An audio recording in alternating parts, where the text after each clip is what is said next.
小顆的這樣，又要鋪上去，然後又把它壓平哦。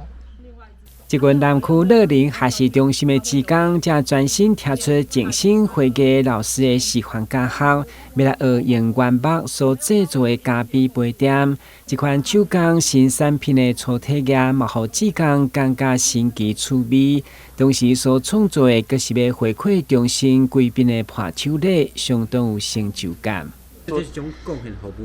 對，一種貢獻服務，對，能夠參與這個活動是蠻高興的。會覺得很容易上手嗎？對，足趣味的，足想要做，啊，攏唔知倒底學，大家有這個機會做，甲攏足歡喜，很開心。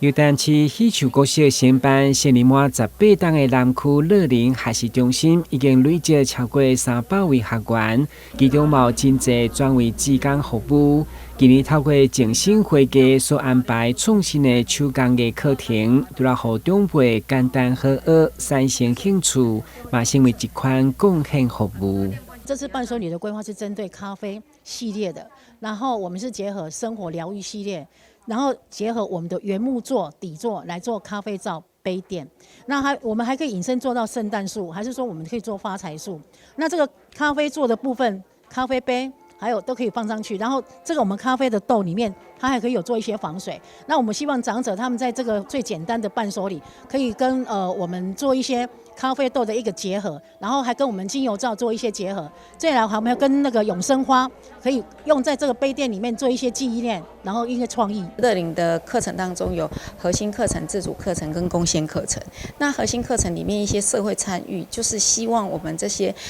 就是長輩們把他們的所學能夠貢獻出來，然後也可以跟別人做分享，好，也是一個貢獻的這個部分。所以每一年我們都邀請這些志工來做這樣的一個伴手禮，相當的有意義，而且能夠把他們所學貢獻出來。會中議員林美的馬專庭校長為長輩鼓勵，希望政府除了推動長期照顧，嘛要大力支持樂齡的育生來活躍老化。在這個中心裡面，我們這邊長者也透過老師的一個教育哈，我們再一次的將我們的潛在的能力發揮出來，每個人都學習他們自己的手工藝品哈，現在也看到很多的成果展。那當然在整個過程中，我們也真的希望公部門能夠再一次的將我們的預算能夠編足，因為現在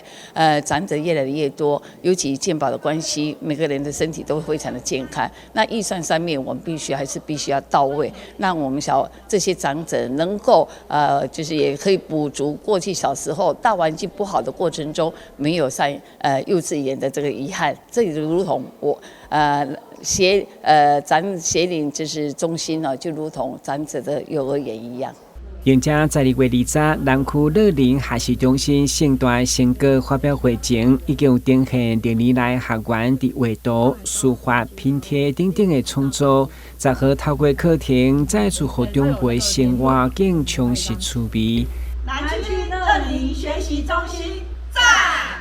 台南新聞，軍籍張碩維採訪報道。